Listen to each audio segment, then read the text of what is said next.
Je retrouve du côté de Madrid Hélène Lauzon, qui est PDG du Conseil patronal de l'environnement du Québec, qui représente donc les gens d'affaires québécois pour les questions reliées à l'environnement. Et du côté de Montréal, Patrick Bonin, qui est porte-parole de Greenpeace. Alors, bonjour à vous deux. Bonjour. Bonjour. Je vais débuter par vous, Hélène. Vous êtes à Madrid, où se trouve justement la jeune Greta Thunberg. Quelle a été la réaction à la COP25 quand on a appris la nouvelle que c'était elle qui était choisie personnalité de l'année par le magazine Time? Ça a été une acclamation. Je vous dirais, il y a beaucoup de jeunes qui sont à la COP25 cette année.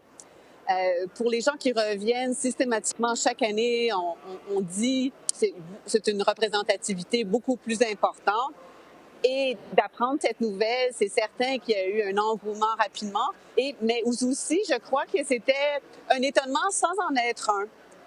Avec l'engagement qu'on lui connaît, je crois que c'était attendu, mais inespéré. Alors, ça a été une belle nouvelle acclamée par plusieurs participants, bien sûr. Patrick, on sait que Greta Thunberg en a profité aujourd'hui pour faire preuve encore plus d'audace. Elle a profité de cette COP25 pour accuser les pays riches de tromperie dans leur lutte pour le climat. Elle a dit que les intentions sont bonnes, mais qu'il n'y a pas de leadership finalement en matière de climat. Du côté de Greenpeace, qu'est-ce qu'on pense de ce choix de Greta Thunberg comme personnalité de l'année du magazine Time? Pour nous, c'est une excellente nouvelle parce que, rappelons-nous, il y a de cela à peine un an, personne ne connaissait cette jeune adolescente et elle vient de réussir quelque chose d'incroyable. Et c'est ce genre de mobilisation, de manifestation qu'on doit voir un petit peu partout sur la planète pour vraiment lutter contre les changements climatiques et prendre ce virage qu'on doit prendre très rapidement et de manière drastique pour réduire les émissions. Évidemment, le fait qu'elle a inspiré des millions de gens, beaucoup de jeunes à travers la planète, le tout organisé à partir de démonstrations pacifiques en parlant de science, a énormément sensibilisé également non seulement des jeunes, mais des parents. Pour nous, c'est une très bonne chose et c'est bien mérité. Bon, avant de parler de la situation du Québec à Madrid, j'aimerais vous entendre sur le Canada. Le Canada qui a signé, on le sait, l'accord de Paris en 2015, s'est engagé à réduire ses émissions de gaz à effet de serre d'ici 2030. Et lors du discours du trône la semaine dernière, présenté à Ottawa, le gouvernement libéral de M. Trudeau s'est aussi engagé à devenir carboneutre d'ici 2050. Hélène, quelle est la réputation du Canada à la COP25? C'est une excellente réputation encore. Hein. J'entendais les gens dire c'est le pays qui défend les droits humains, la transparence. C'est un pays qui est quand même ambitieux. En ayant annoncé qu'il voulait atteindre une carboneutralité d'ici 2050, c'est quand même salué aussi. Puis même le ministre de l'Environnement, M. Wilkinson, a confirmé qu'il voulait revoir sa cible de 2030 avant l'année prochaine, puisque l'année prochaine est une année déterminante. Tous les pays devront revenir avec un nouveau plan, une nouvelle cible pour les prochaines années. Et le ministre a annoncé qu'il allait revoir cette cible. Donc, le Canada a encore une très bonne réputation à l'international. Patrick, qu'est-ce que vous en pensez? Parce que le Canada semble quand même être pris entre deux feux. D'un côté, ses engagements en matière climatique, mais de l'autre aussi, ses engagements à développer l'industrie pétrolière, a même acheté un pipeline, évidemment, l'an dernier. Qu'est-ce que vous pensez? Quelles sont les attentes envers le Canada à la COP25? Qu'est-ce que vous pensez de la réputation du Canada en matière d'environnement? Il est vrai que le Canada, dans ce genre de conférence, a souvent, depuis l'arrivée de M. Trudeau, bonne réputation. Il contribue à l'avancement des négociations, est bon au niveau diplomatique. Le problème, c'est l'incohérence de ce gouvernement lorsqu'on regarde ce qu'il fait concrètement au niveau domestique,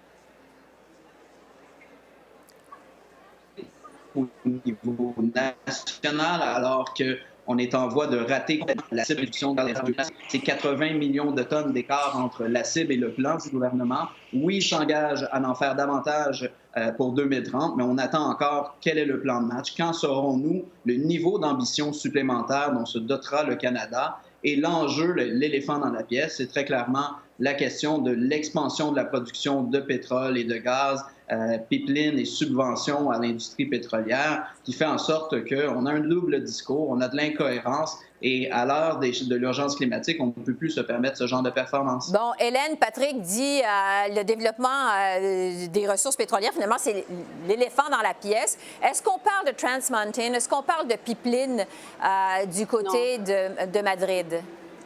Non, on ne parle pas de pipeline à ce moment-ci. On parle par contre d'une transition juste. Lorsqu'on s'impose des ambitions, des objectifs très ambitieux, que ce soit à l'horizon 2030 ou à l'horizon 2050, il y a des gens qui vont rester derrière. Ça, c'est l'expression qu'on entend. Parce que, inévitablement, si on veut réduire considérablement nos émissions et mettre fin à certains types d'activités, bien, il y a des travailleurs qui vont perdre leur emploi. Et ça, c'est un souci ici quotidien dans les discussions. Comment fera-t-on pour accompagner les pays, les entreprises, les travailleurs qui vont perdre leur emploi le cas échéant? Donc, on ne parle pas vraiment de pipeline, mais on parle de transition juste. Bon, juste un mot sur le nouveau ministre de l'Environnement canadien, Jonathan Wilkinson. Hélène, vous en parliez il y a un instant. Bon, il est arrivé aujourd'hui, je pense, à Madrid. Hier soir. Hier soir. C'est son baptême du feu, parce qu'il fait juste, c'est un nouveau mandat pour lui. Patrick, du côté de Greenpeace, quelles sont les attentes envers le nouveau ministre de l'Environnement à la COP25? Bien, nous, on veut avoir un signal très clair de quand le Canada augmentera sa cible de réduction de gaz à effet de serre pour 2030. Parce que 2050, c'est beaucoup trop loin. Ça prend des cibles intérimaires qui vont nous assurer que le Canada va faire sa juste part. Et je rappelle, les Nations unies nous disent qu'il faut couper les émissions mondiales de CO2 de moitié d'ici 2030. Donc, couper de 50 en 10 ans les émissions mondiales de CO2. Et le Canada doit dire qu'il va respecter cette science-là. Par la suite, la question de transition juste, elle est en effet importante. Il faut que le Canada dise l'expansion pétrolière et gazière, on ne peut plus la faire, il faut plafonner et faire une transition. On va arriver avec un plan de transition pour les travailleurs et les communautés. Et ça, on ne l'a pas au niveau du pétrole. On a un début de plan au niveau du charbon au Canada. Ça nous prend l'équivalent pour le pétrole et le gaz. Et par la suite, c'est la question du financement international. Le Canada finance et s'est engagé à financer comme les pays industrialisés à hauteur de 100 milliards de dollars par année en 2020 les pays en développement. Ce 100 milliards doit être réparti à travers les pays les plus riches et le Canada doit augmenter sa contribution. Et ça prend de la bonne volonté de la part du Canada pour justement faire avancer les négociations internationales. Et pour l'instant, on a seulement des belles paroles ou presque et pas de concret pour rassurer la communauté internationale. Donc ça, c'est pour le Canada. On va parler maintenant brièvement du Québec. Hélène, vous représentez les gens d'affaires du Québec en matière environnementale.